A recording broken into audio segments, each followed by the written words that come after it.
With every breath, I always find you. God is in the rhythm my heart beats. In the rhythm. I always find you. Yes, I always find you. God, we always, in the breath we breathe, in the rhythm of my heartbeat. Oh, we find you, find you. I always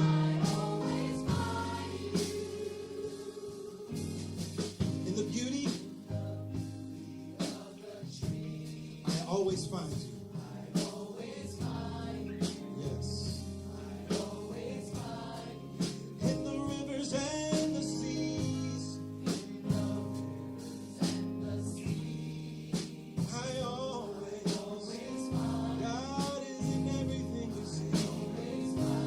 Oh, we find you in the beauty of the trees, in the rivers and the seas, in all of you and me. Oh, we find you. Oh, we find you. I always find colors of humanity. I always find beautiful tapestry made up of you and me, red, yellow, blue, and green. I always find you. I always, we find you.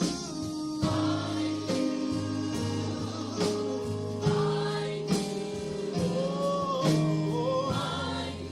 we always, I find you.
Hello, hello. Happy Sunday.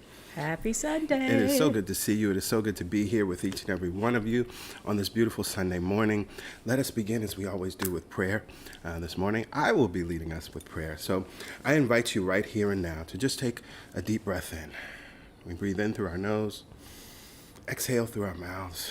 And again, let's take another deep breath in through your nose, out through your mouth.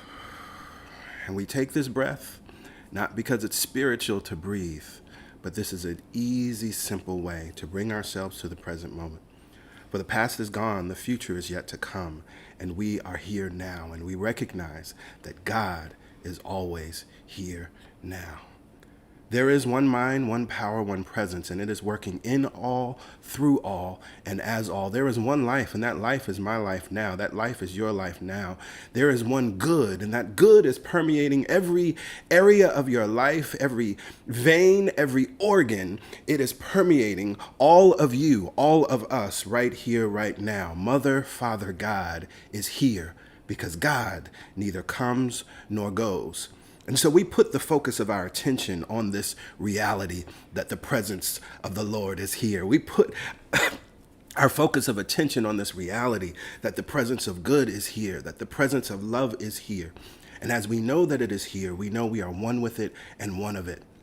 And so it is out of this awareness that I speak this word in faith, that today is a good day, that this service is good, that it is blessed and prosperous and prospering.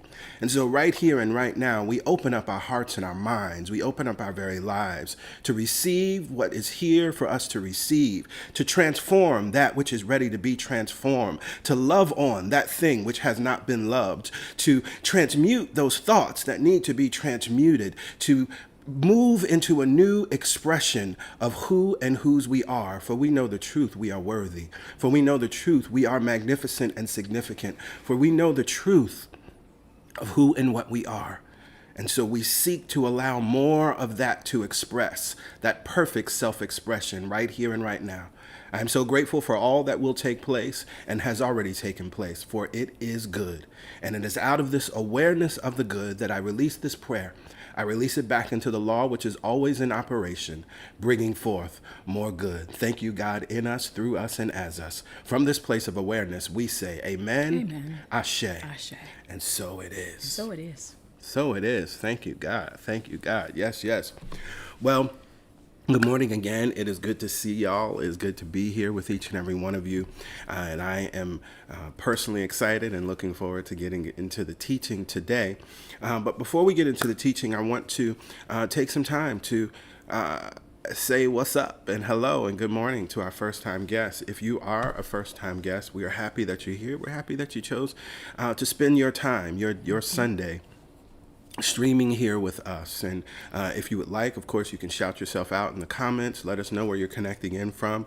We're so grateful to know that we have friends and family all over this beautiful Mother Earth connecting in with us. And so we're happy that you're here. If you would like to stay in touch with us, you see the information here on your screen. It's very simple to join our mailing list.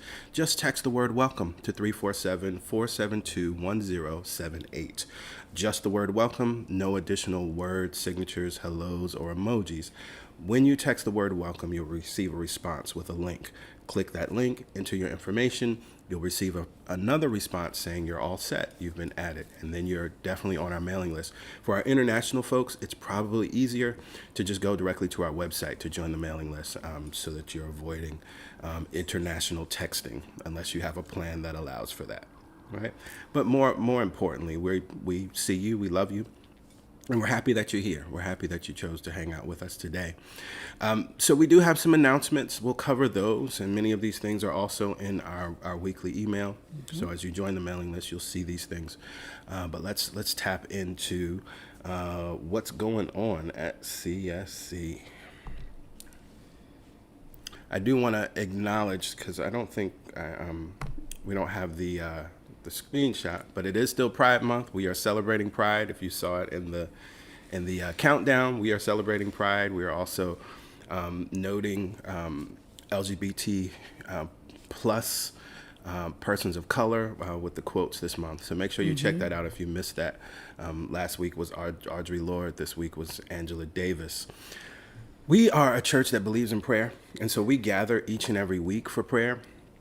Every Wednesday morning at 7 a.m. Eastern Standard Time, we come together for our Momentum Prayer Call. It's a wonderful time to connect, align, realign, reconnect, remember in the middle of the week. And that prayer is led by either myself or Pastor Yolanda or one of the prayer champions. We share a reading that on that day, and then we pray. It's very quick and easy. It doesn't take a lot of your time, but it does wonders for your day. So you see all the information here on your screen. If you can't make it at that time, that's okay. Just use the playback number. Dial in, enter the access code, and wait, and the most recent prayer will play. Every prayer is recorded, and we're grateful for that. Additionally, we know that you may have a prayer request, so you can send in your prayer request to prayerchampions@celebratonsc.org, and know that as you're sending that prayer request, see yourself releasing the burdens. We've been talking about casting the burden, right, in the previous week on that chapter. You have to see yourself releasing it, right? This is not simply, oh, those people are really deep and spiritual, so let me send them a message so they can pray me or my people through, right? That's not why we're sending a prayer request. It's this understanding and knowing of solidarity. Also, we know the truth of where two or three are gathered. I will be in the midst of them, right? And so we're actually multiplying our own knowingness. And we also recognize that sometimes we're too close to the challenge. We're too close to the problem. And so it's wonderful to have someone in your corner that can see it aright, that can see it differently. And so know that that's what you're doing. But we are always happy to receive your prayer requests. We're also happy to receive your praise reports, your love stories as a result of answered prayer. And we have been receiving those recently, and it's wonderful to hear and see and know that prayer still works, which is why we are a church that believes in prayer. Next Sunday is God Talk Sunday. It's also Father's Day, which is wonderful. The God Talk is an opportunity for you to get your questions answered. We recognize that many times when you come to New Thought teachings, when you come to start to learn these principles, these metaphysical principles, you have a lot of questions, right? You want to know, how do you apply this to what's going on in your life? We also know that as you've been practicing these principles for a while, it can bring up new things, or you're not sure how this principle applies in this specific situation.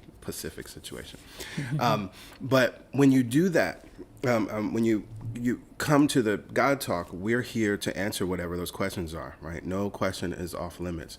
And so we're so happy to have this forum. We're so happy to be able to offer it at no cost.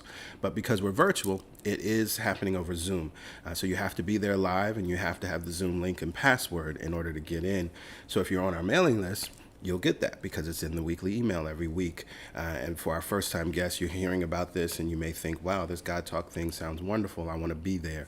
Then please make sure that you're on our mailing list. You'll see that information later on in the broadcast. Again, how to access that and how to join our mailing list. I think this is the last announcement for today. Oh, yes, of course, a reminder, and particularly for our first-time guests. We are studying the book, The Game of Life, and how to play it. We're doing something that's a little non-traditional, right? We're not doing traditional sermons, but we're teaching the book. We're going line by line and offering insight and clarity. And so if you are not familiar with this book, I encourage you to get it. There's a link in the post, whether you're on YouTube or Facebook.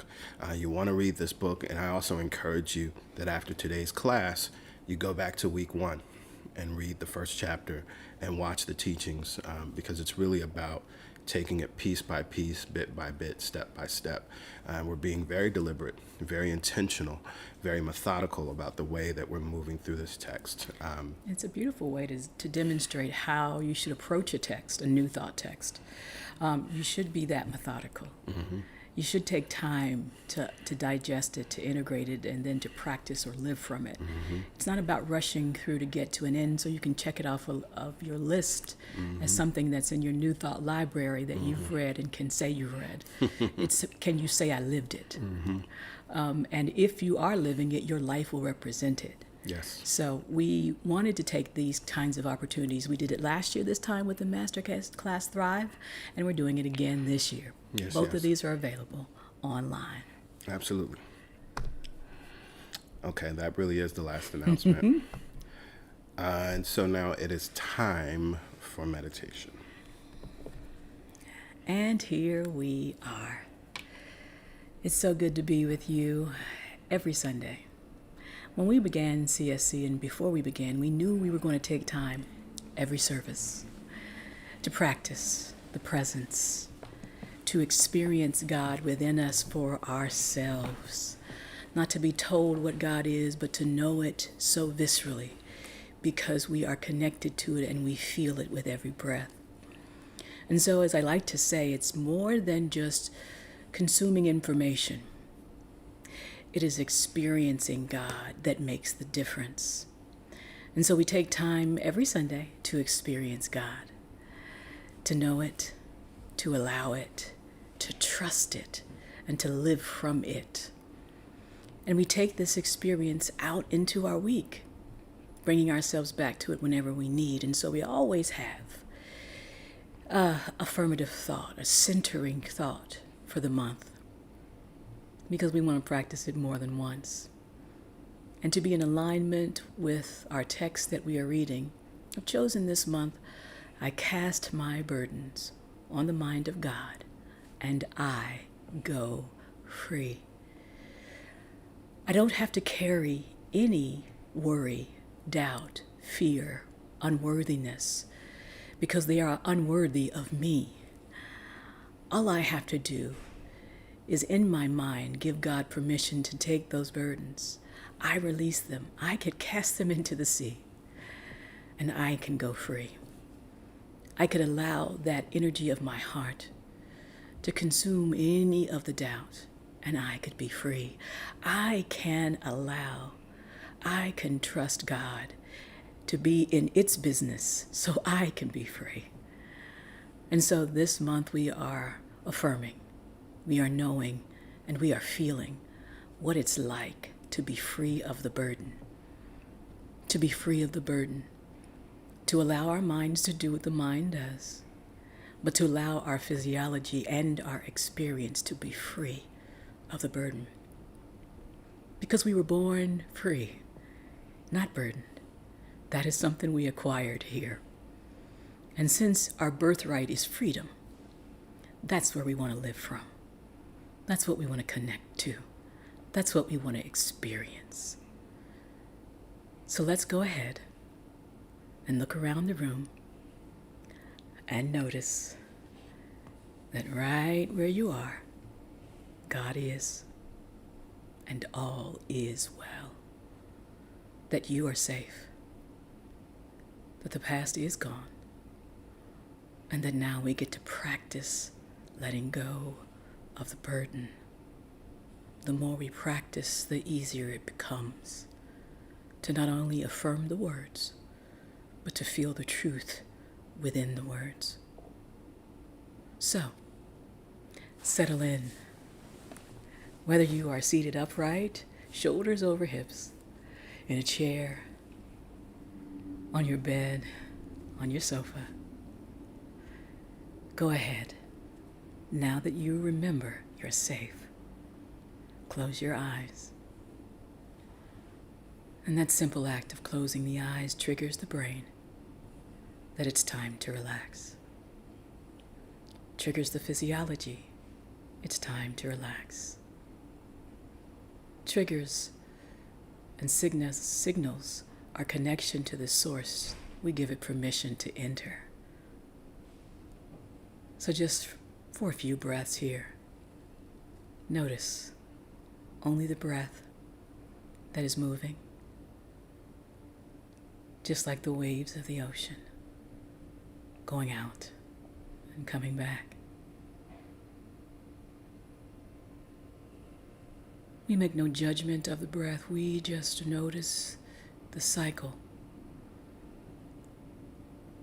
We don't judge whether the breath appears to be deep or shallow. We just notice. And in our noticing, we feel gratitude. We don't have to force it. We can allow it.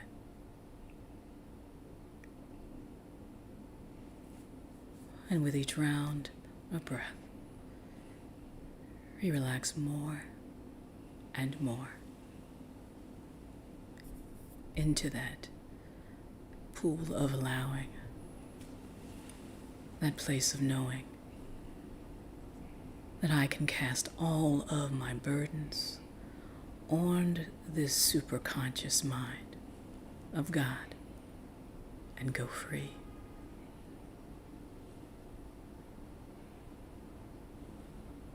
Beautiful. So now, because it is ours to do so, let's take conscious control together of the breath,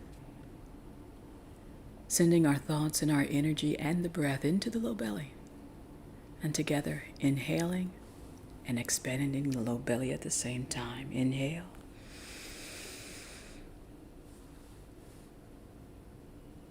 Hold it there.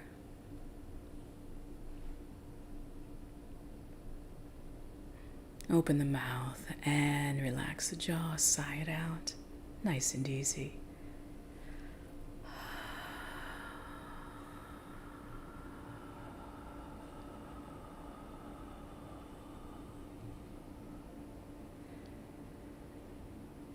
Again, in through the low belly, up and out, expanding the low belly, making more room for breath, for God, for a place of relaxation.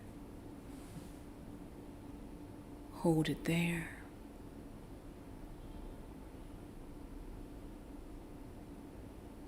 And open the mouth as you sigh it out. Cast that burden.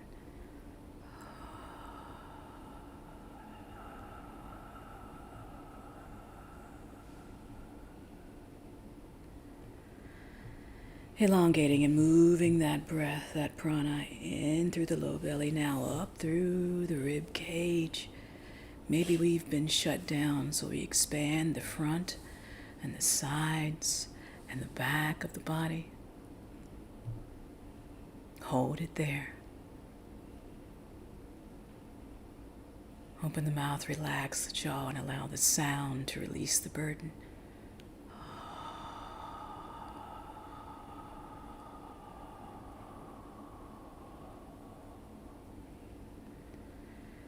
Feels so good to notice the breath and breathe that deeply. Inhale again, in through the low belly, up through the rib cage. Maybe you notice places where the breath is going that it's never gone before, expanding. Hold it there.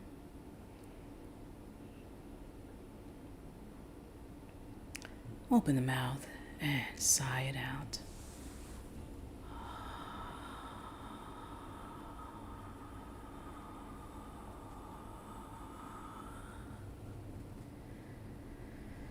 Let's connect to that third part, in through the low belly, up through the rib cage, now up through the heart chakra, center of the chest.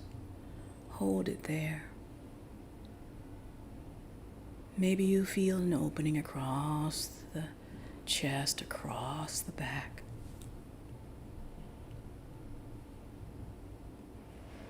And sigh it out.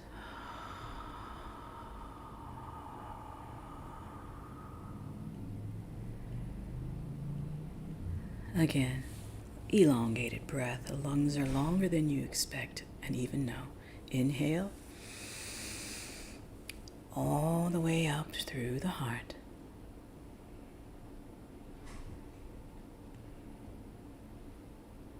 And sigh it out.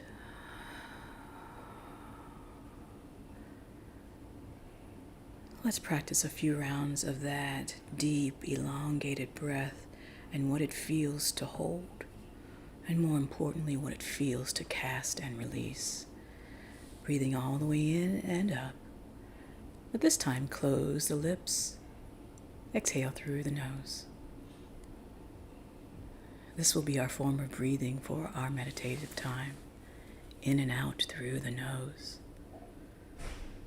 The simple act of breathing in and out through the nose relaxes us even more. Reminds the brain that there is nothing to fear. Allows the body to follow suit and release. Each round of breath going deeper, relaxing us more, reminding us that we are burden-free and that we are connected to a mind that has the answers. It is waiting our permission to take what was never ours so that we can be free.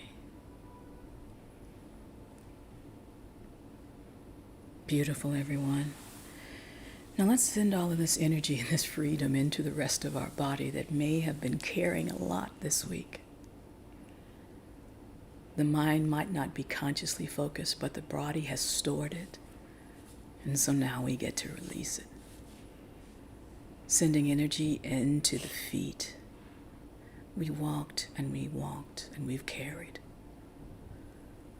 So bring that energy into the feet and notice anywhere that there's any tension in the toes or the heels or the soles of the feet. Maybe raising the heels, maybe spreading the toes. Stop any movement and surrender the feet now.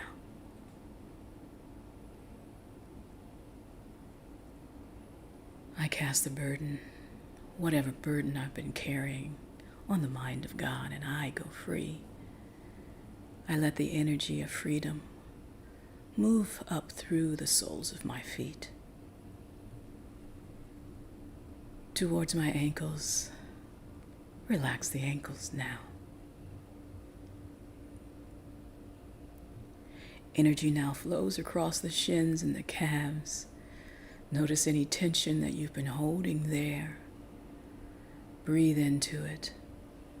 Release the calves and the shins now.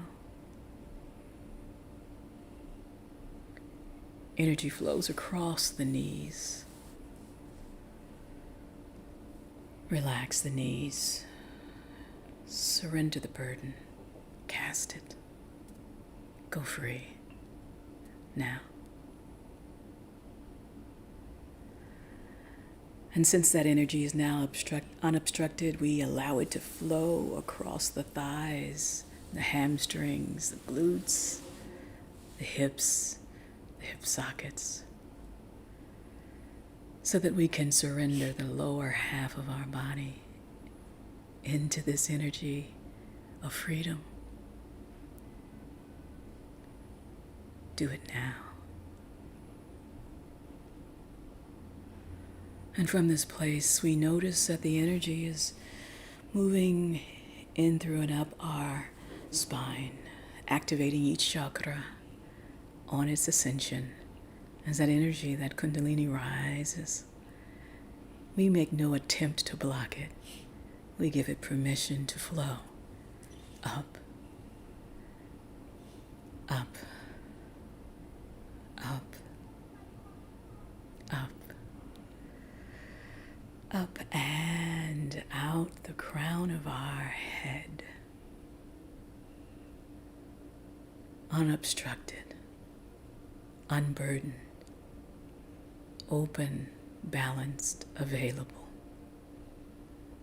Feel it now. Cast your burdens on the mind of God. It can handle it so that you can be free.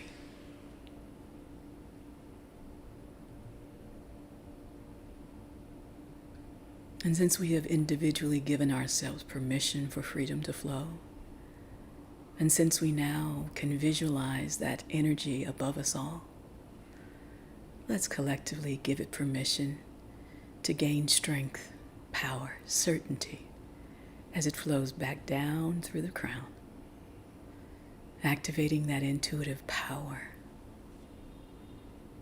flowing down opening and balancing the throat so that we can speak our truth.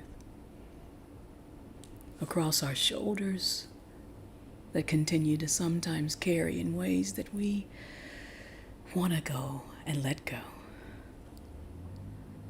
Go ahead and give those shoulders permission to relax even more as that energy flows down the arms. They relax out to the fingertips. See yourself as a completely open channel.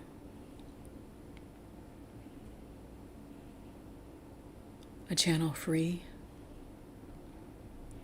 A channel balanced, aligned, happy, healthy, and whole. As we prepare for our silent time, if the palms feel the need to be turned down to ground more, go ahead and do that. If it feels more valuable to you in this time to turn the palms up and gently relax them on the tops of the thighs, go ahead and do so. Either way, know that you are connected. Scan the body one last time. Maybe the mind took you somewhere, but come back. Just as easily as you left, you can come back. No judgment, just freedom. As we go into our silent time now, I will monitor the time you take the inward journey. If the mind wanders, it's okay. It's doing what it's supposed to do. But you can bring it back when you become aware and cast every burden on the mind of God and go free now.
With our eyes still closed, we remember what it is to cast, to release, to let go. With our eyes still closed, we feel the opening within us. Where there may have been a burden, there is now freedom. Where there may have been worry, doubt, or fear, there is now freedom. Where there may have been uneasiness, tension, there is freedom. And God is in the freedom. And since we are connected to that freedom, we give it permission to move through every cell, to occupy every thought, and to heal every area that feels disconnected. With our eyes still closed, we take a picture. We register in our physiology this freedom.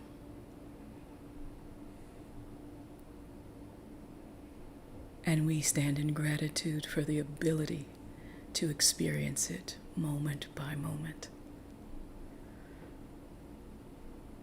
So let's begin now to make our way back into our bodies.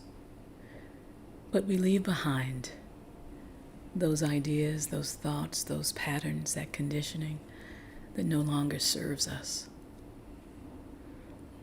We offer it up on the altar of love, and we return lighter, more connected, more certain. So let's slowly begin to wake the body. No rush. Everything is about ease here. If the palms are turned up, turn them down.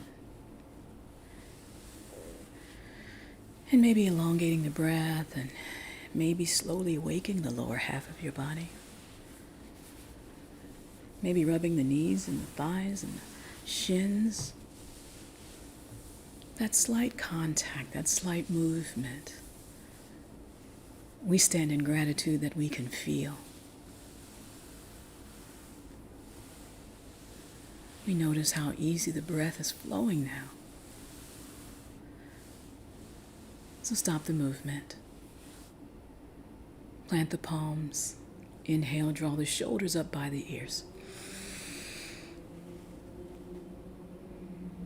And release the breath, shoulders draw nice and easy, nice and slowly back and down. Inhale, draw the shoulders up by the ears. You know how it feels when you wake from a nice nap. That stretch back. Release the shoulders down as the breath exits the body. And one last time, inhale, draw the shoulders up by the ears. Back and release everything down. Bring the palms together. Bow the chin towards the fingertips, opening up the base of the neck and the spine. Bowing, honoring those who have gone before, those who are with us now. Knowing that those who have gone before understand what freedom really is, and we allow them to teach us. And remembering that we could not be more worthy, more loved by God. So it is easy to cast the burden. Slowly flutter the eyes open, taking in a point in front of you or on the floor. Nice, soft, gentle gaze. No strain of the eyes or the experience. Inhale, raise the chin, raise the gaze. Soft focus. Release the breath. Settle. Namaste.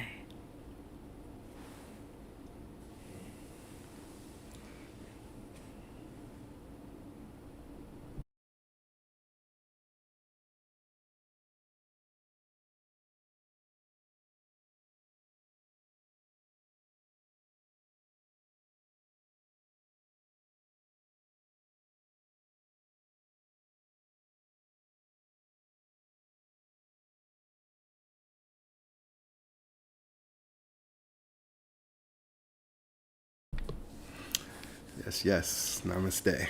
Thank you, PY. You're welcome.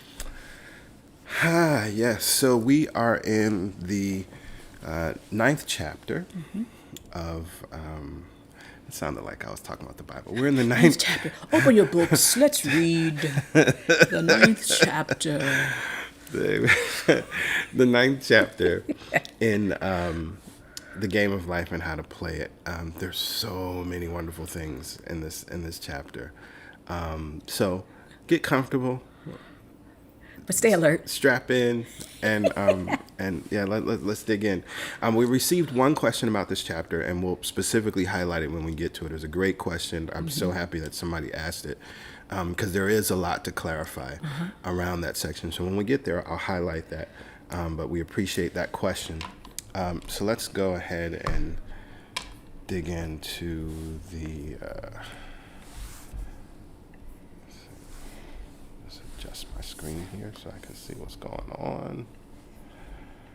Okay, perfect self-expression, or the divine design. Divine design. So Florence Scovel Shinn begins, as she loves to do, by quoting someone and not giving us the source. Right?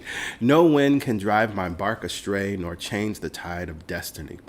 Now, one of the things I believe is that at this time, some of these things that she was quoting were probably more familiar, right? I mean, if I don't know, quoted a Meg Thee Stallion lyric or a Cardi B lyric right now, and then 100 years later, you all might know the lyric, right?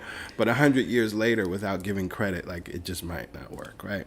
You can get the same reaction. Right. So she's quoting a poem here. The poem is The Waiting by John Burroughs, and she's quoting this particular section, which is wonderful. Asleep, awake by night or day, the friends I seek are seeking me. No wind can drive my bark astray, nor change the tide of destiny. Right? Which is powerful and beautiful, right? We know that principle. Everything I seek, it is seeking me, right? We sing that. And so Burroughs was affirming that truth, right? Asleep, awake by night or day. Doesn't matter what's going on, right? The things that I seek are seeking me. And that means that no wind can drive my bark astray, nor change the tide of my destiny. It's a very powerful statement. And so I of course, we see and understand why she uses it.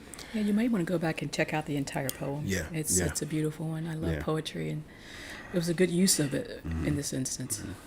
There is for each person perfect self-expression. There is a place for which she is to fill and no one else can fill, something which she is to do, which no one else can do. It is her destiny. Now, perfect self-expression, of course, is part of the title. I highlighted this, and I think it's something that's beneficial for us to tap into, because there's a word that's much more popular that people like to use, purpose. Excuse me. And I think perfect self-expression is a better word to start to use and think about, right? Because this is what she's talking about is what people think they mean when they use the word purpose, right? Or I'm trying to figure, what is my purpose? I don't know what my purpose is. Perfect self-expression, right? And perfect self-expression manifests in different ways at different times throughout your life, but you can always be in perfect self-expression.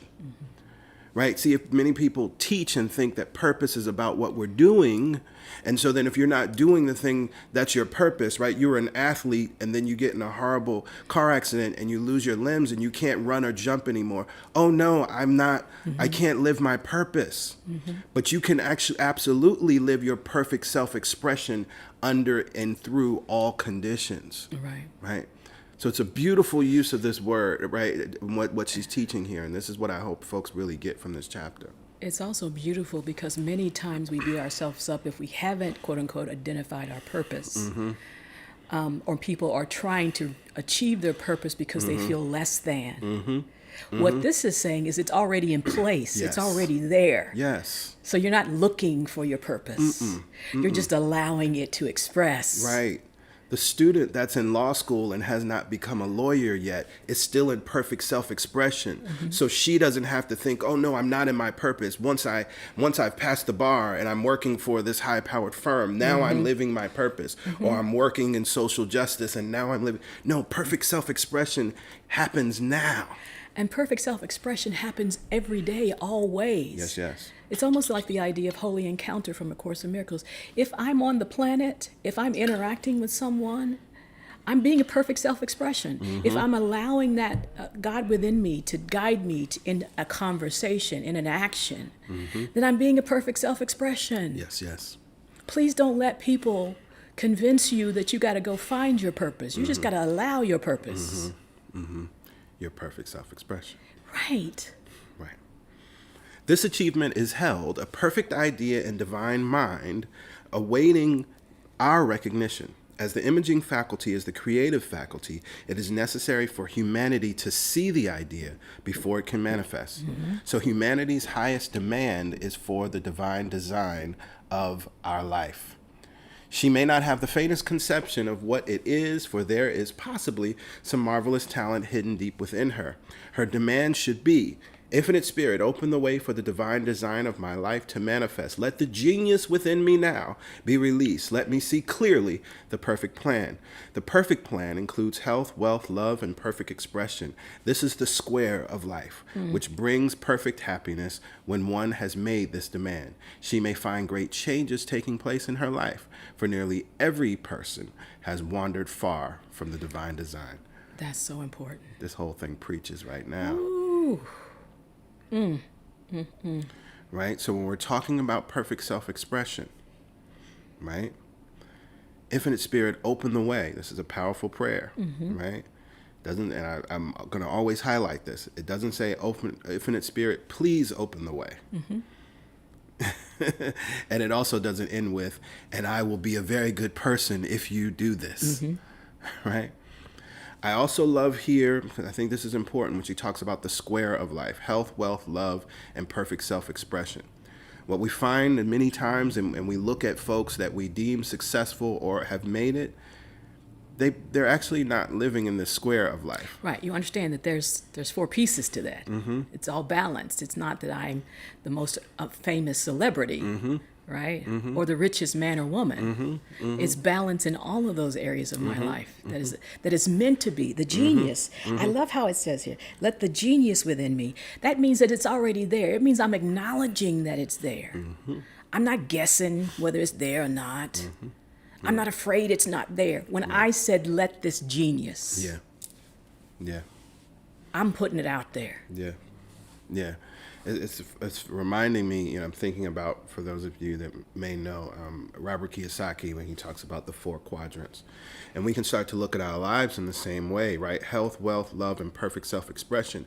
But again, that quadrant of perfect self-expression is not purpose, right? It's not doing, right? It's for our seasoned citizens who are retired or may be retiring soon, right? So your perfect self-expression may have been how you were working or what you were doing, right? Your perfect self-expression is going to express differently, but perfect self-expression, that quadrant is always active, right? It's always there. Right. It doesn't die off or diminish with age or time. Exactly.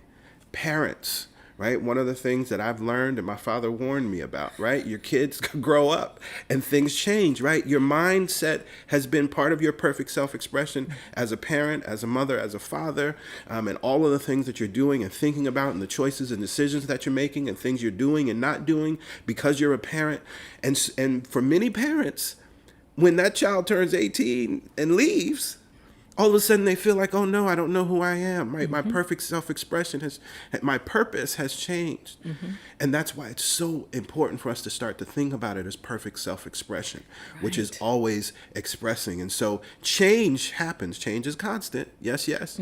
And so at different stages of our life, we must then pray this prayer of open the way for the divine design of my life. Let the genius within me now be released. Let me see clearly the perfect plan. And that's not a prayer you pray once.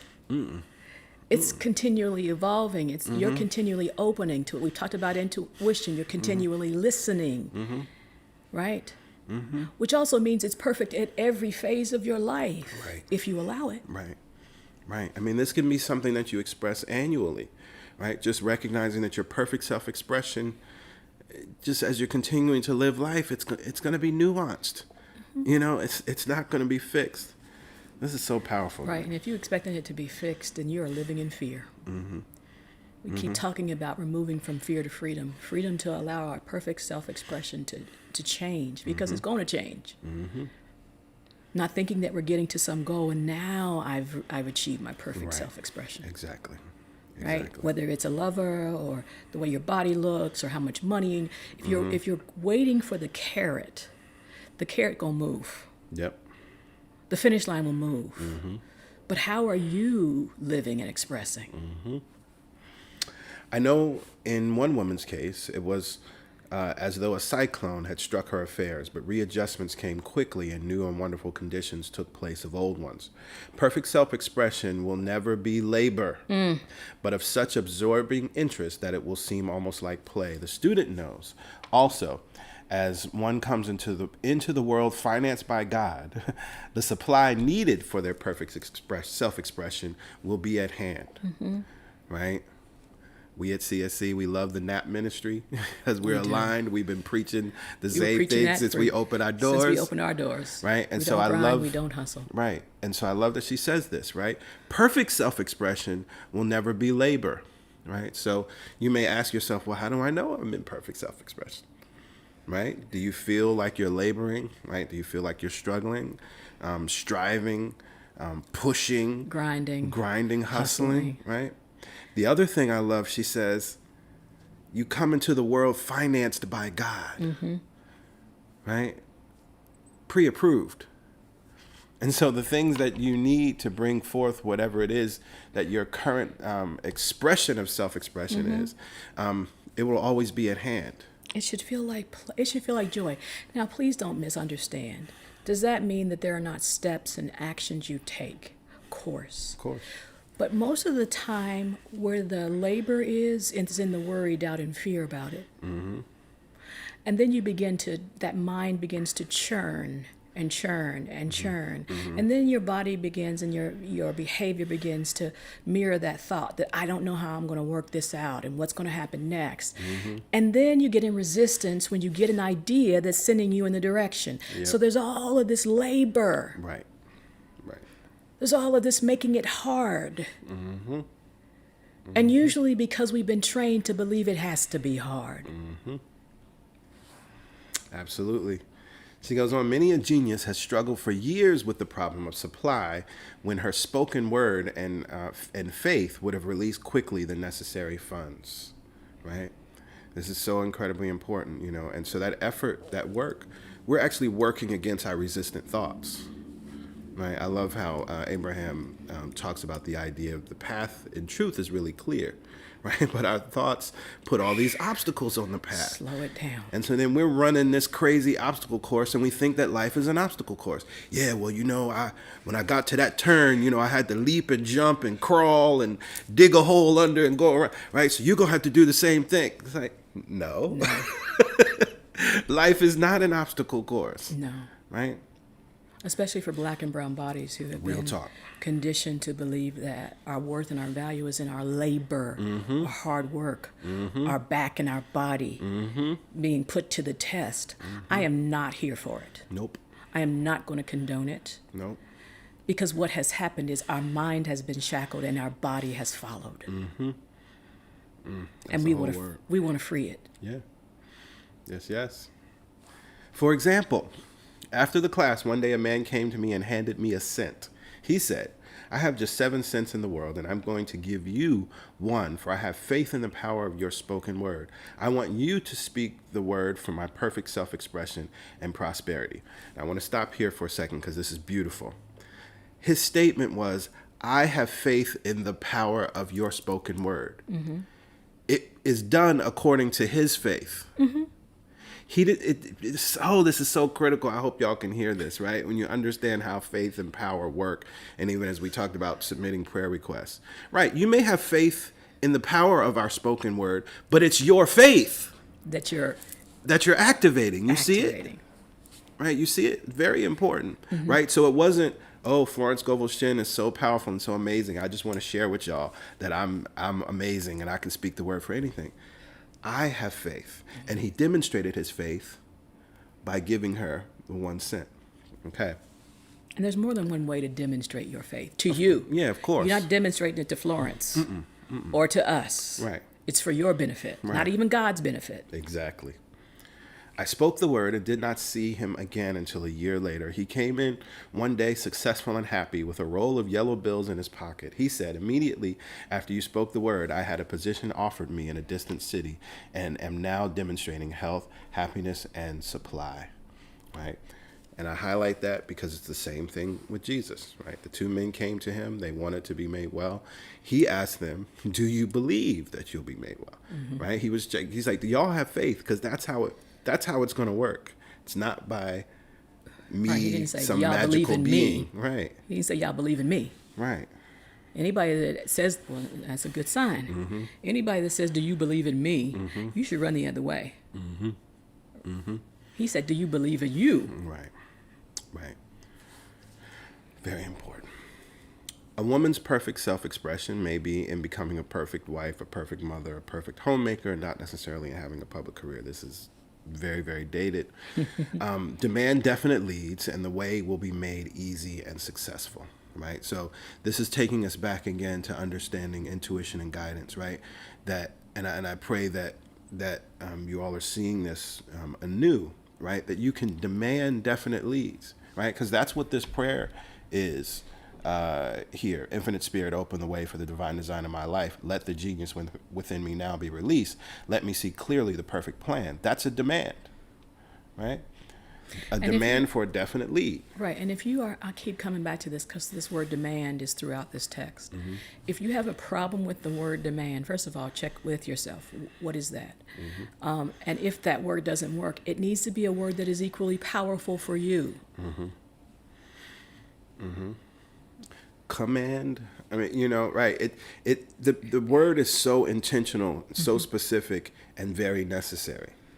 Right, Because it's a different energy. It's a different energy, and we've been operating in, oh, you think I could have, and that's not standing up in your power. Right. And your perfect expression. That's not standing up in it. Right. This is not Dorothy, Toto, the Scarecrow, the Tin Man, and the Lion asking the wizard for Right. brain, heart, and courage, right? And to get home. Right. And unfortunately, and that was, of course, that's the metaphor. Like, unfortunately, that's how we've been interacting with God. Absolutely. Right. One should not visualize or force a mental picture. When she demands the divine design to come into her conscious mind, she will receive flashes of inspiration and begin to see herself making some great accomplishment. This is the picture or idea she must hold without wavering. The thing humanity seeks is seeking each of us, right? The telephone was seeking Bell, right? Now, again, y'all know this. We sing about this. If you've never heard the song, y'all can go on YouTube. It will find me, right? That's literally what we're affirming. We know that to be true. And this is, I hope, adding another layer of understanding to it. I mean, if you just sit with that idea that the telephone was seeking Bell, that means that no one but Bell could have achieved what Bell did from his perfect expression. Parents should never force careers and professions upon their children. With a knowledge of spiritual truth, the divine plan could be spoken for early in childhood or prenatally. A prenatal statement, and this is a powerful one, should be, let the God in this child have perfect expression. Let the divine design of his or her mind, body, and affairs be made manifest throughout their life, throughout eternity. That's what we affirm. Parents, I know. We have these little flashes. Grandparents, I know. You see your little babies as doctors and lawyers and the president, CEO of a Fortune 500 company. Like, we see these things. I get it. I get it.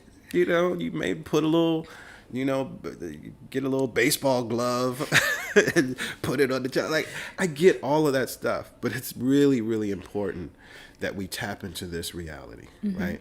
Because we're limiting God even when we put our little stuff on it, Right. Because it's just what we've seen or what we've known. Or what we thought we were going to do Right. with our lives. Right. And we didn't. And so now we got another shot at it, we think, through this beautiful being. Right. It's so interesting. Okay. God's will be done, not man's. God's pattern, not man's or humanity's pattern, is the command we find running through all the scriptures. And the Bible is a book dealing with the science of the mind. It is a book telling humanity how to release our soul or subconscious mind from bondage. Now, this is beautiful. I know sometimes we get many questions about the Bible and reading the Bible metaphysically. And so this is one of the things you can start to do, particularly in the First Testament, right? She goes on, the battles described are pictures of humanity waging war against mortal thoughts. A man's foes shall be they of his own household. Every man, every person is Jehoshaphat, and every person is David, who slays Goliath, mortal thinking, with the little white stone, faith. Right? So you can start to read those stories and read those scriptures through this lens, right? So humanity must be careful that we are not the wicked and slothful servant who buried their talent. There is a terrible penalty to be paid for not using one's ability, right? And of course, penalty, it just means, again, cause and effect, right? It's just the way it works is that if you do not make use of something, there will be an effect. Right. And there's this cognitive dissonance, or there's this dissonance within you when you have that intuitive hit and you don't follow.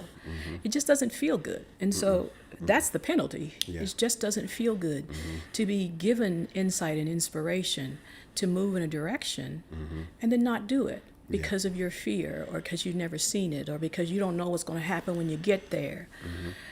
That's going to create more problem and more trauma and more worry and doubt and insecurity and all of those things, which does not feel good. That's the penalty. Yeah. Not that God is going to smite you. Yeah. Yeah. Often, fear stands between humanity and our perfect self-expression. Stage fright has hampered many a genius. This may be overcome by the spoken word or treatment. The individual then loses all self-consciousness and feels simply that she is a channel for infinite intelligence to express itself through. She is under direct inspiration, fearless and confident, for she feels that it is the Father within who does the work.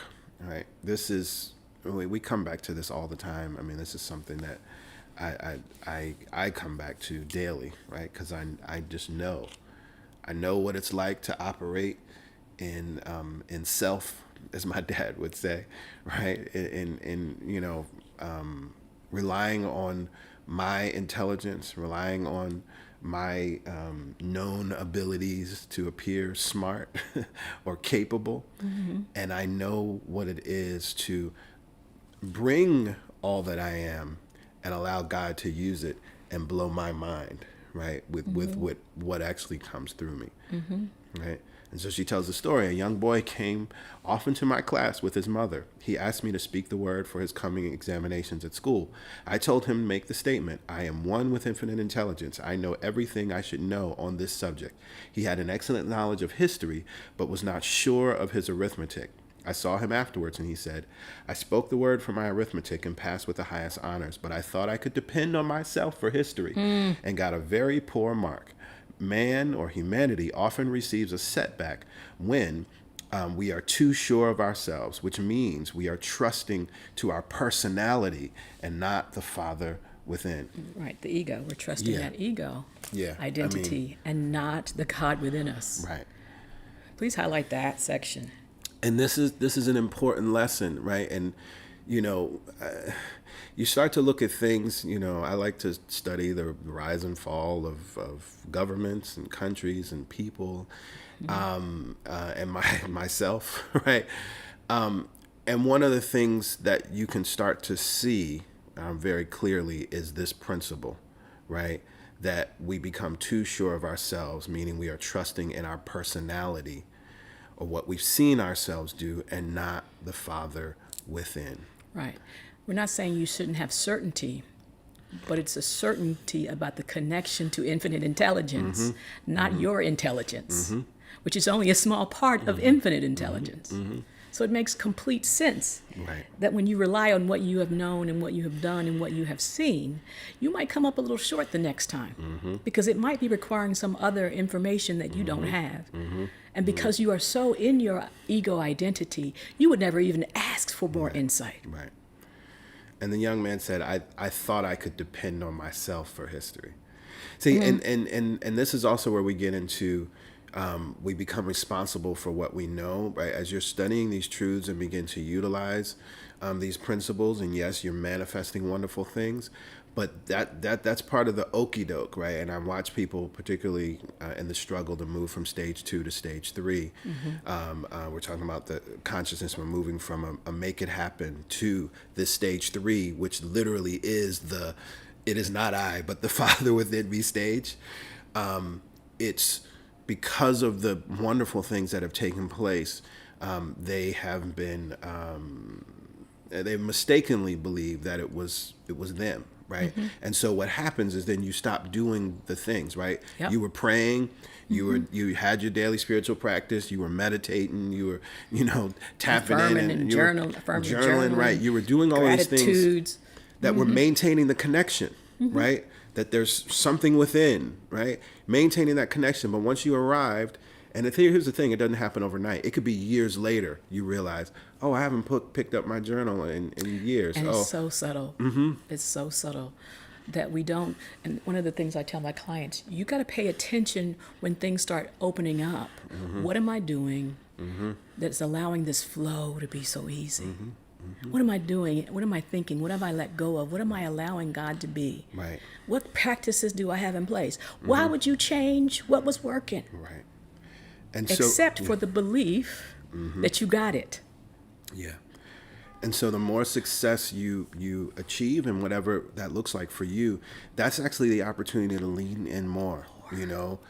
Fortune 500 CEOs, that's what they do. Like the bigger, the larger their companies get and the more money that they make, they actually put more of their time into coaching, into practices that are going to be supportive of continuing that type of growth, right? Not sort of now I need to work harder and make sure I maintain this. It's something that's just absolutely true. It's just something that's absolutely true. And so I hope you can see in where you are in this and make adjustments as needed. Another one of my students gave me an example of this. She took an extended trip abroad one summer, visiting many countries where she was ignorant of the languages. She was calling for guidance and protection every minute, and her affairs went smoothly and miraculously. Her luggage was never delayed nor lost. Accommodations were always ready for her at the best hotels, and she had perfect service wherever she went. She returned to New York. Knowing the language, she felt God was no longer necessary, so looked after her affairs in an ordinary manner. Everything went wrong. Her trunks delayed amid inharmony and confusion. The student must form the habit of practicing the presence of God every minute. In all thy ways, acknowledge him. Nothing is too small or too great. There it is. That's the thing. We put certain things in a category of what we give over or cast the burden about, and then we got the rest, as if God is keeping some kind of score about how well we're doing by how much we can manage on our own. It is the exact opposite, right? The more you lean into God, the more God leans in and provides and opens for you. The less you have to struggle. Right. And it's just like this. It's just like the faucet on your kitchen sink. Right, you can turn the knob or lift the handle a little bit, you get a little bit of water, right? But the more you move it and allow it, and if you just leave it on and running, it's going to continue to run and flow. Yeah, and also you just go to the faucet knowing it's going to flow when you turn it on. You don't question unless you're a plumber by trade. Right. You don't get up under the sink and figure out how the pipes are set up, and you don't. You go to the source, you go to the flow, and you turn it on. And as you're walking up to it, you don't even question, well, am I worthy of having this water turn on? And as I read this story, I'm laughing. I'm thinking about myself, a time when I needed thousands of dollars and there was no way in sight, right? And things were really bleak. And I remember they were so bleak and sad. And I was like, okay, it's just you and me, it's God. Just me. Yeah, right now, I was I was finally at that place, right? Because nothing else had got my attention. Okay, it's just you and me. And right? We think that's the only way God can work. That's just the only time we give up. And here, I'm here to tell you, and the miracle happened. Thousands of dollars came in a completely unexpected way. It was beautiful and all worked out, right? But then I went back I don't understand. It's a human thing. Right. But then I went back to, okay, Greg is good now. Okay, God, I'm good I now. got this. Right. Right. And so I'm saying that because please hear me. Right. This is not a y'all ain't trusting God. Right. No, Right. we're not Or saying like we that. do it perfectly all the time. That's why we're laughing. Right. We understand this, Like, right? we know. We understand this tendency, which is why we must stay in this information, right, and stay in this teaching that reminds us, right, in all our ways, nothing is too small or too great. Nothing. Nothing. I mean, whatever the smallest, minutest detail that you think of, you need an answer for, and you think you have to have it. Why don't you try turning it over and see what happens? How quickly you get the answer, how easily it's resolved, how the people and the resources show up. Right. Again, God is not keeping a list of things that are its priority. You are its priority. Take that in. Yeah. Everything about this perfect square is its priority. Right. Sometimes an insignificant incident may be the turning point in a person's life. Robert Fulton, watching some boiling water simmering in a tea kettle, saw a steamboat. I have seen a student often keep back his demonstration through resistance or pointing the way. This is another thing we do. He pins his faith to only one channel only, and dictates just the way he or she desires the manifestation to come, which brings things to a standstill. My way, not your way, is the command of infinite intelligence. Like all power, be it steam or electricity, it must have a non-resistant engine or instrument to work through. And humanity is that engine or instrument. And it's important that we also understand we're not saying that you don't have the power of choice. You can choose how much you want to give over. We're just saying it's better to give it all. Right? Very true. And I love the example, right? What she talks about, right? Like power, like electricity. It has to have a non-resistant engine, right? To move through. And so that's what we get to do, right? It just talked about that idea of the obstacle course, right? We move our resistant thoughts. And sometimes our resistance is, but no, I want to live in this city. No, I want to live in this place, right? No, I want to live in this house. No, I got to have this man or woman. Right. It's right. And this is why, and why the chapters support each other, right? We talked about what is yours by divine right. If it be this person, if it be this thing, awesome. But I want what is mine by divine right. Right. Over and over again. Right. If the telephone was waiting on Bell, don't you think your lover's waiting on you?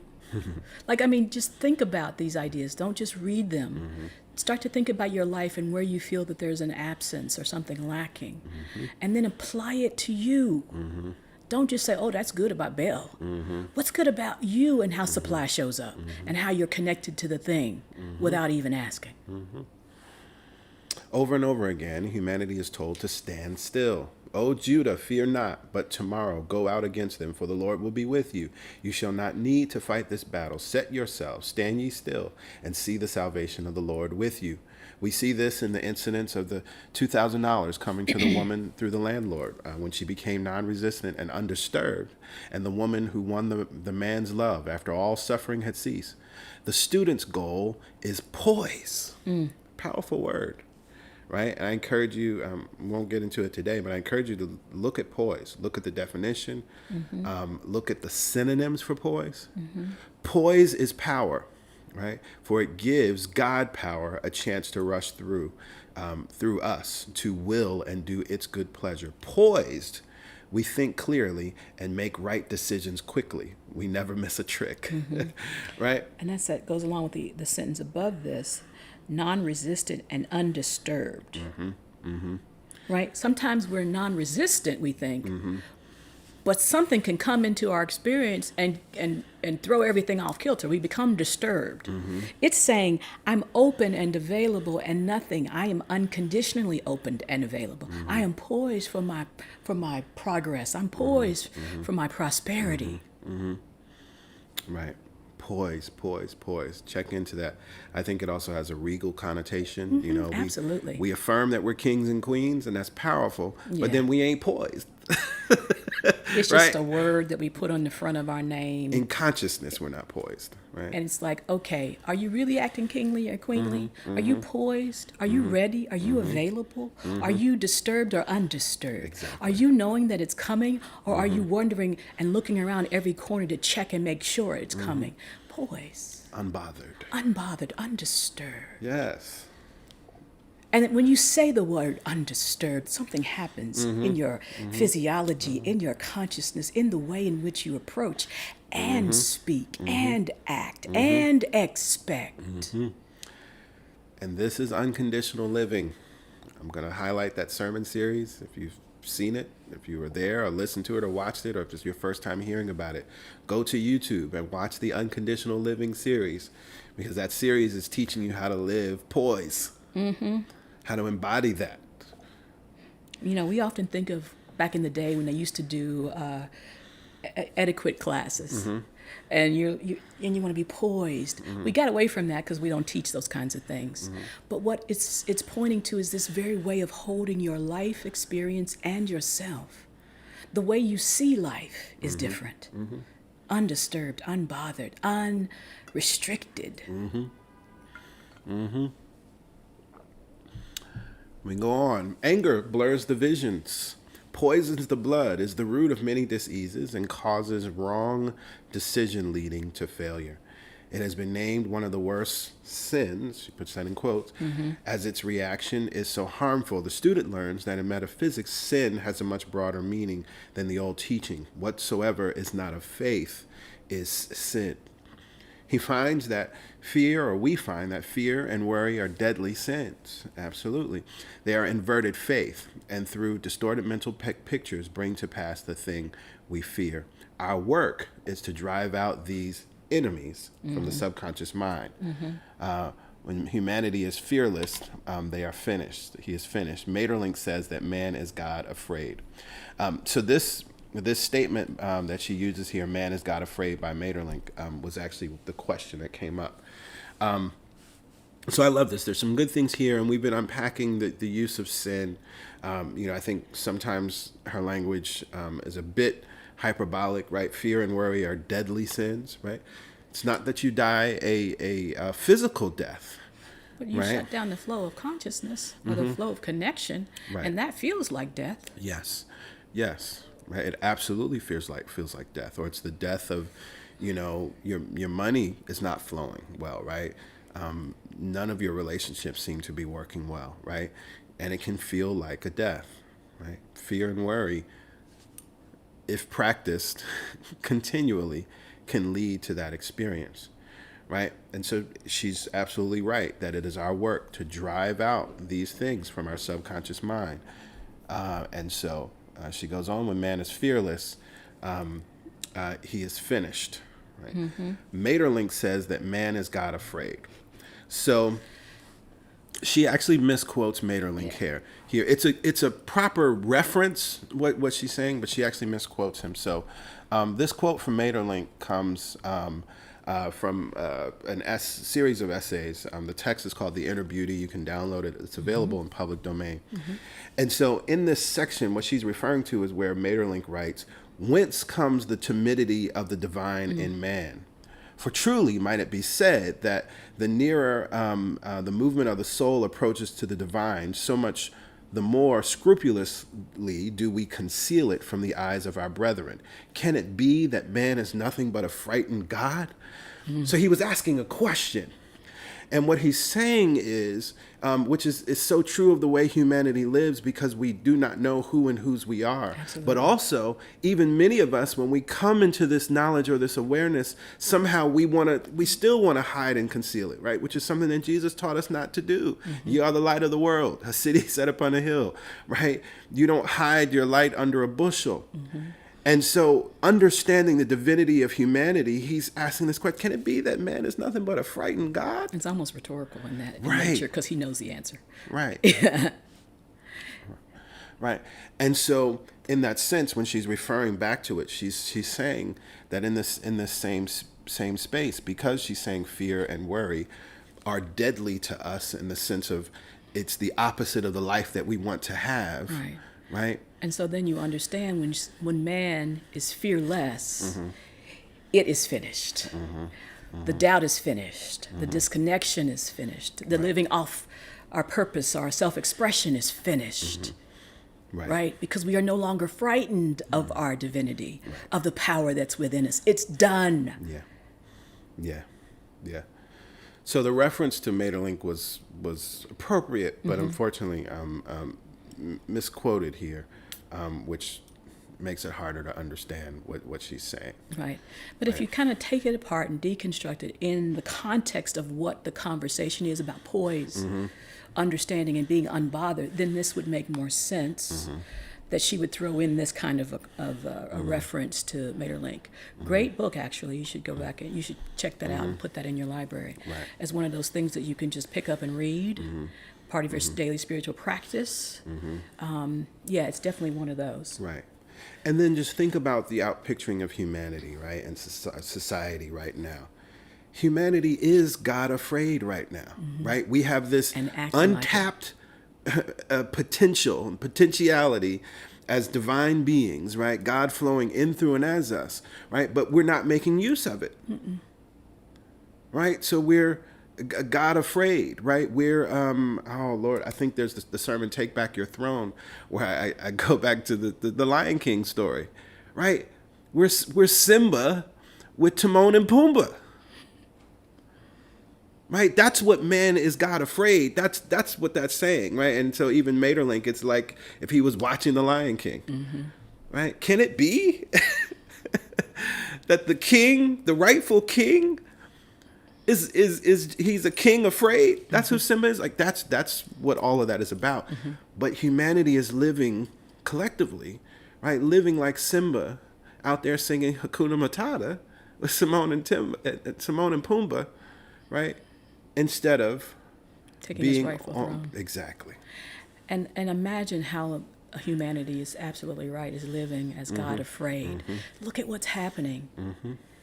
There's no other way, and I don't want to go there, but there's no other way that you could colonialize other people's countries. You could imprison, you could enslave, you could take, you could appropriate. Unless you thought you did not have the ability to create, and so you had to take. Talk about it. That's what happened, and that's what continues to happen. And so those people that are afraid that there's not enough for them, afraid that some other group of people are taking theirs, or have taken other people's rightful land, understanding, intellectual property, is man living as God afraid. And also afraid that those other gods will wake up. Lord have mercy. Yeah. Because when we wake, it's over. It's finished. The fear is gone. Right? That's what she just said. What did she say? When man is fearless, he is finished. As you're saying, it's done.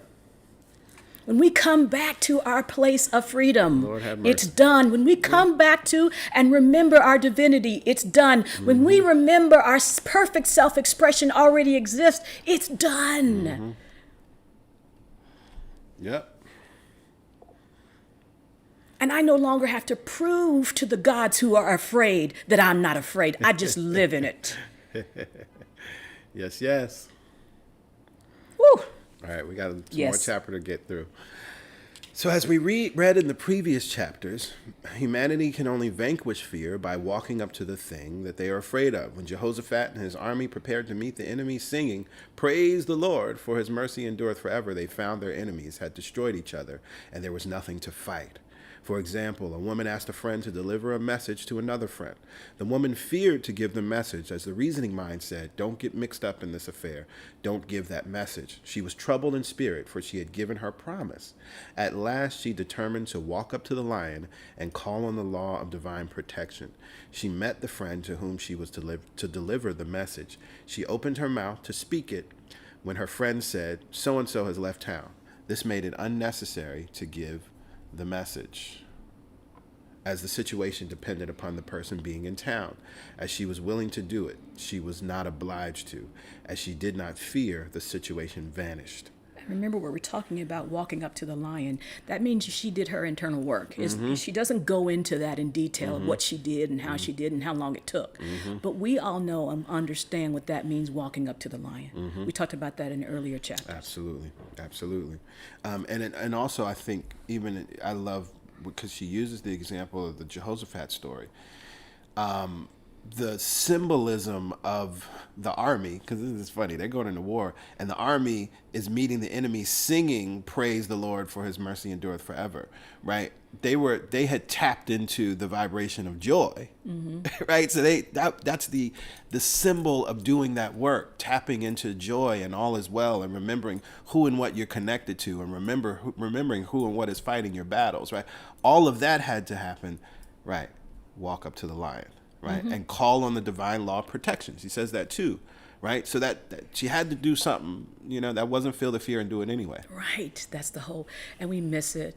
I get it. It doesn't feel good when you're afraid, and we want it the quickest way possible.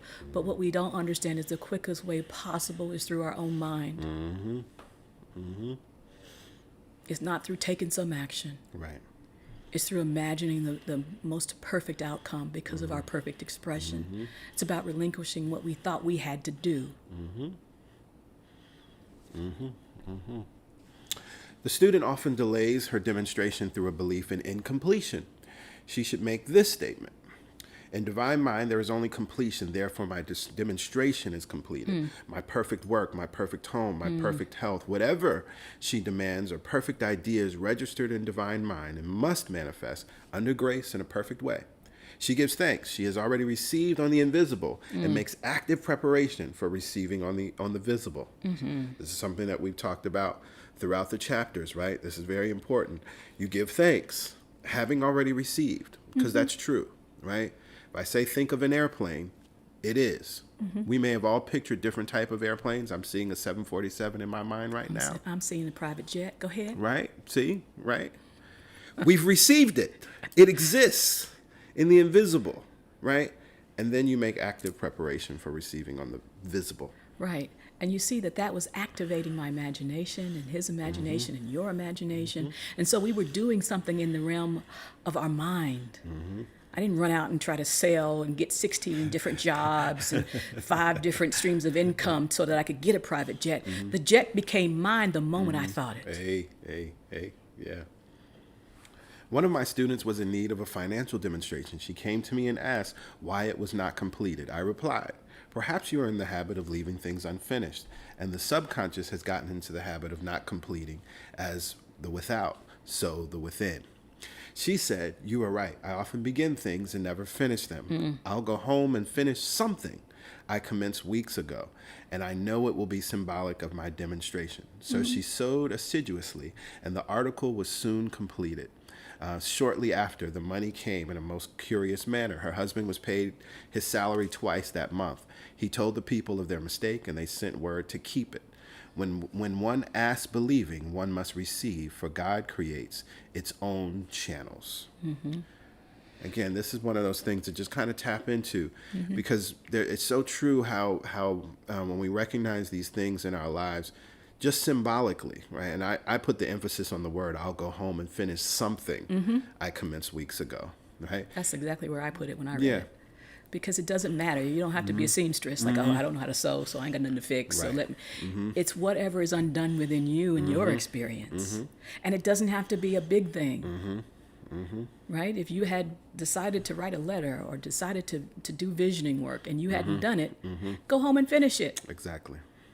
That's within your ability and your power to do so. Do that. Go to that place of completion and watch the rest of the universe correspond to your level of completion. I have been sometimes asked, suppose one has several talents, how is she or he to know which one to choose? Demand to be shown definitely. Again, we're making use.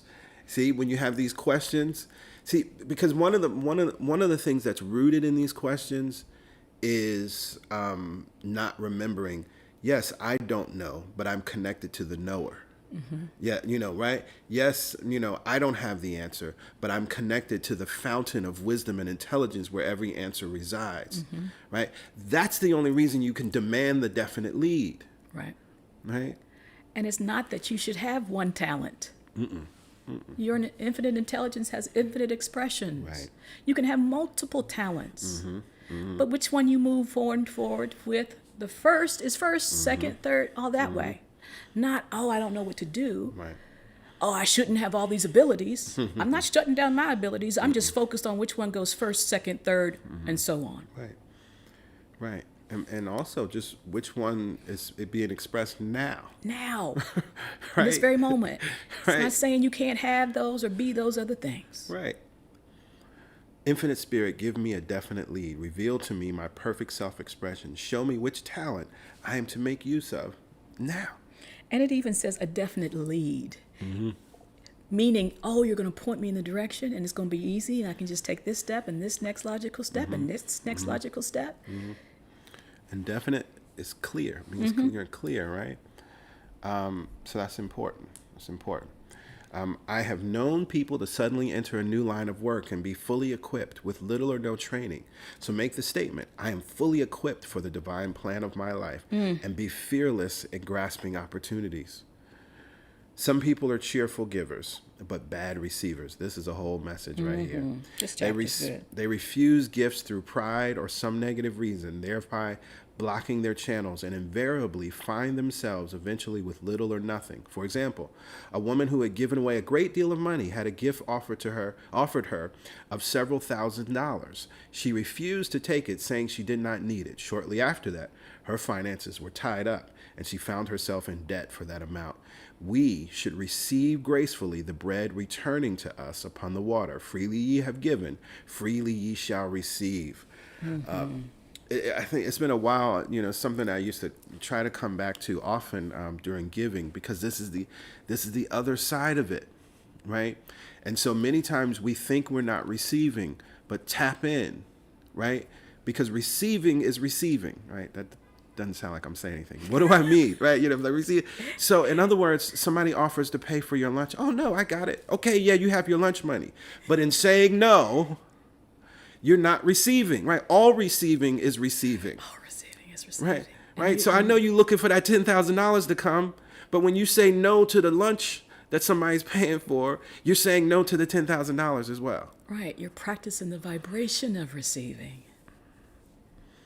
Yeah. And you're also practicing the vibration of ease in which things can come. So much so that you didn't even know you were going to get free lunch today. Right. And so you understand the principles. So it's not cute and humble. Oh, no. No, that ain't cute, because you're a metaphysician. You know the law. And you know that when giving is happening, receiving needs to happen, right? You freely you have given, freely you have received. Both happen together. There's always a perfect balance of giving and receiving. She goes on, right? And though man should give without thinking of return, we violate the law if we do not accept the returns which come to us. For all gifts are from who?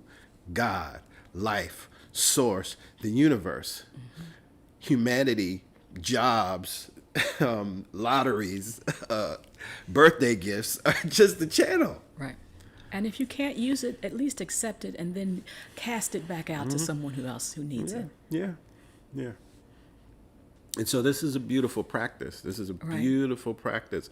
I can guarantee there's a bunch of folk connected right now that you're realizing, Yeah. And we're saying that to bring humor and levity into it because we've done it too. And so I don't care what it is. It could be a rubber band. If somebody I'm like, thank you. It could be a compliment. That's a big one. That's a big one. Thank you for saying that. And most of us don't even know how to receive a compliment. And so you think you're going to receive the lottery numbers? You can't receive a compliment. You begin to downplay. You begin to exercise false humility. You do all these things to the very thing that's starting to open up your ability to receive. Yeah. You get a compliment, you say, thank you. A sincere thank you, not a thank you followed up by why this ain't, I shouldn't accept your thank you. I mean, your compliment. And then you take that compliment and you write it down in your gratitudes for that day. Right. Again, we begin to milk this atmosphere and energy and vibration of receiving. I received a compliment today and it made me feel, and I write about it. I sit in it. I allow my physiology to shift and change so that now I'm even more receptive to the next compliment and the next lead. Right? Yep. It's not hard, y'all, Right. but it does require consistency. Right. And this is the real deal, because when we're working with law, right? Law has to work consistently. It has to be dependable. It has to be repeatable. It has to be reliable, right? And so this is why, right, all receiving is receiving. It can't be that, oh, well, when we're talking about money, right, giving and receiving, you know, somebody offers you $2, take it, you know, because you're trying to get the $1 million. No, it's compliments. It's anything, right? Receiving is receiving. So we must be in that posture, just as we've learned to be in the posture of being a giver and understanding, oh, we got to open the channels, right? You can't open hand, all of that, right? Okay, that's beautiful. And here's the other thing. Most of us is giving too much. What do I mean by that? We're sacrificing. Sacrificing, yeah. We're giving, but we've never stopped to receive, and so we don't even know how to stop. We just sacrifice and sacrifice and sacrifice because we've never paused long enough to receive, to know, oh, right, it's a cycle. I was also reminded in reading this, one of the books that was really transformative for me, there's a book, Receiving the Love You Want by Harville Hendricks. Yeah, that was a good book, yeah. Which is all about this, right? And one of the things I had to learn in relationship was, right, my focus was on what I could provide and give and what I could give, right? But I wasn't allowing myself to receive. I mean, I was literally cutting myself off from receiving things that were being offered, right? And so I encourage you, if you want to think about that in the context of relationships, it's a great book. Oh, I love that we've read the same books. Yeah, that was before we knew each other. I know, that's before you knew each other. Prepared me for you. Okay, so where are we? Okay, a thought of lack should never be held over the giver. For example, when the man gave me the 1 cent, I did not say, "Poor man, he cannot afford to give me that." I saw him rich and prosperous with his supply pouring in. It was this thought which brought it. If one has been a bad receiver, she must become a good one and take even a postage stamp, if it is given to her, and open up her channels for receiving. The Lord loveth a cheerful receiver as well as a cheerful giver. I have often been asked why one person is born rich and healthy and another poor and sick. I do not agree with what she writes here. I want to be very clear, and I'll tell you why in a second. Where there is an effect, there is always a cause. There is no such thing as chance. This question is answered through the law of reincarnation. Humanity goes through many births and deaths until they know the truth, which sets them free. He is drawn back to the earth plane through unsatisfied desire to pay his karmic debts or to fulfill his destiny. The man born rich and healthy has had pictures in his subconscious mind in his past life of health and riches, and the poor and sick man of dis-ease and poverty.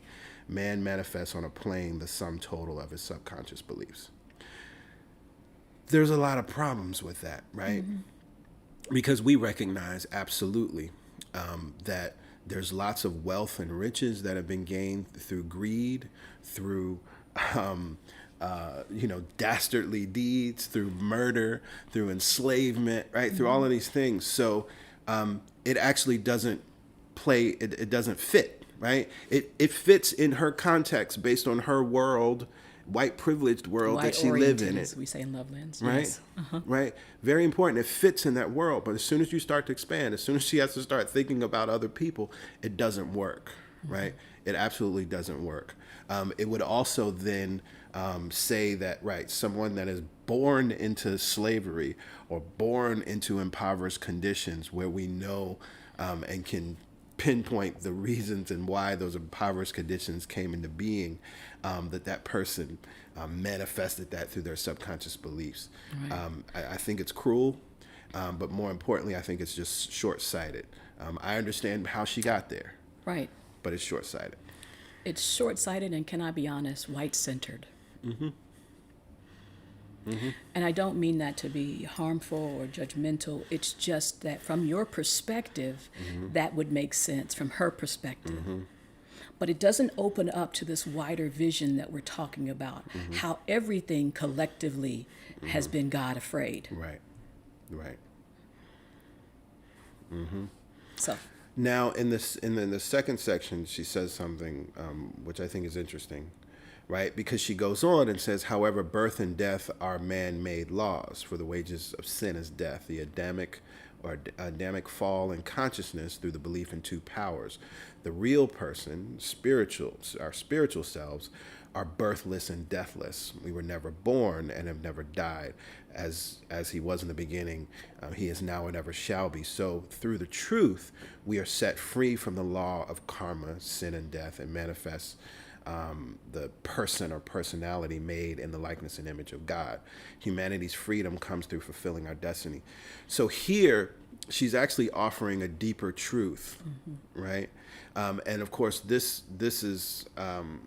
then doesn't sort of penalize either side, right? Because we realize that like the manifestation of the haves and the have-nots is all based in this thinking that is outside of oneness, right? And so actually just simply the outpicturing of why is one born rich and one is born and healthy and one is born poor and sick is because of the collective beliefs in the world of the need for inequality or the matter-of-factness and inevitability of inequality, all of which is actually the antithesis to the spiritual idea of union, unity, and oneness. right.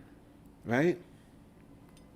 And so that's what she's pointing to in the second part. It's like, right, we can transcend all of that, right? That is really the absolute truth. And so it would have been helpful to kind of start there, right? It would have been helpful to start there. Let me go to the last line, right? Humanity's freedom comes through fulfilling our destiny, bringing into manifestation the divine design of our life. His Lord will say unto him, well done, thou good and faithful servant. Thou hast been faithful over a few things. I will make thee ruler over many things. Death itself. Enter into the joy of thy Lord, eternal life. And so, yes, there's these layers. Right now, we're thinking about the individual and talking about the individual in terms of the divine design. But there is a divine design for humanity, earthlings. Right? There's a divine design for us as citizens of Earth and what this expression could look like. Right? And if we brought that manifestation into being, by nature of how life would outpicture, it would be as if God was saying to us, well done, you good and faithful servant. You've been faithful over a few things. I'll make you ruler over many. We think we're ruling over many things now, and we're not.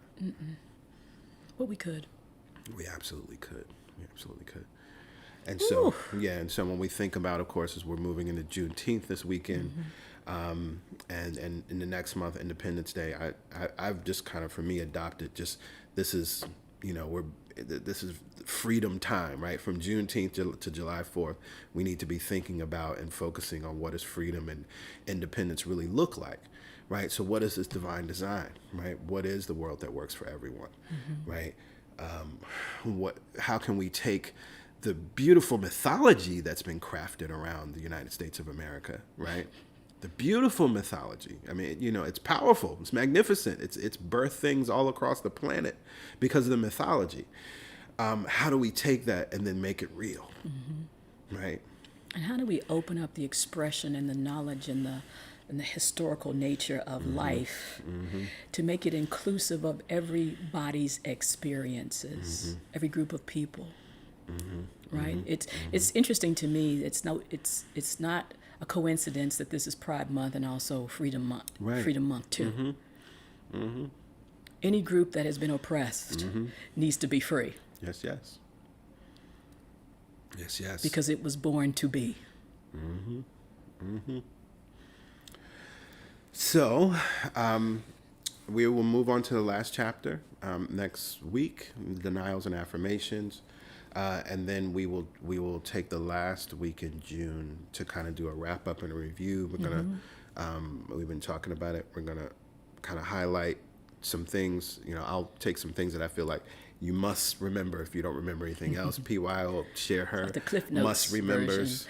And if anything is kind of come through for you, any insight, any takeaways, just send them to us at the email address. We would love to hear from you and share that with everyone in the community. Absolutely. Because it's not just our impression, our takeaways. It's what has resonated for you. We want to hear that. Right. And how you've applied it. And right? how you've applied it. Yeah. Right? There's so much goodness here. And we hope that we've been clearing up some misunderstanding. And thank you for the question today. It was a good one. About this text, we hope that we've been showing you how to really take a text and live with it, not just read the words on the page. Awesome. So in this moment, it is time for giving. You've already seen the information here on the broadcast.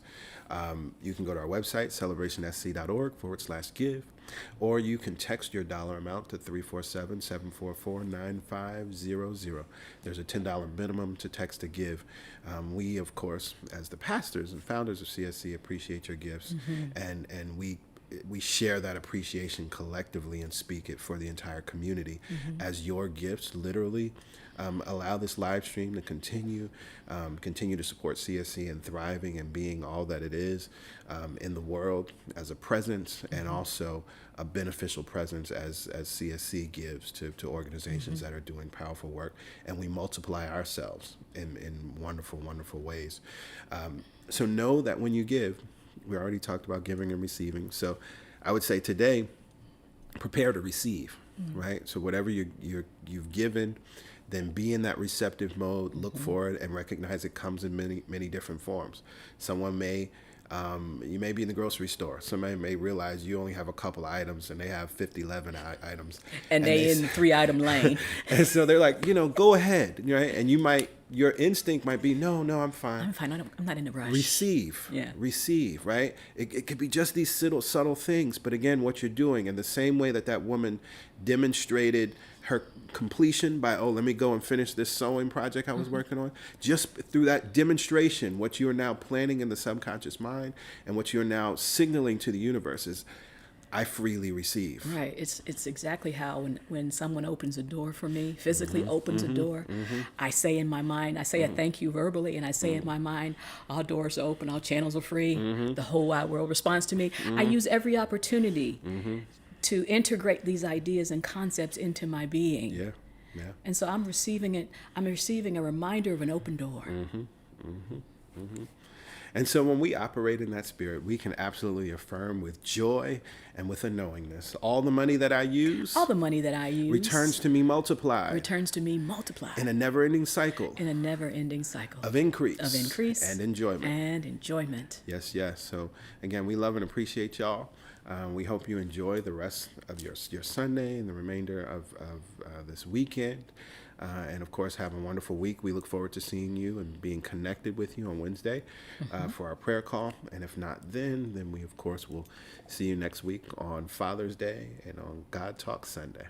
Absolutely. We love you and we appreciate you. So please receive that. Absolutely. All right. Y'all be well. Bye for now. Bye for now.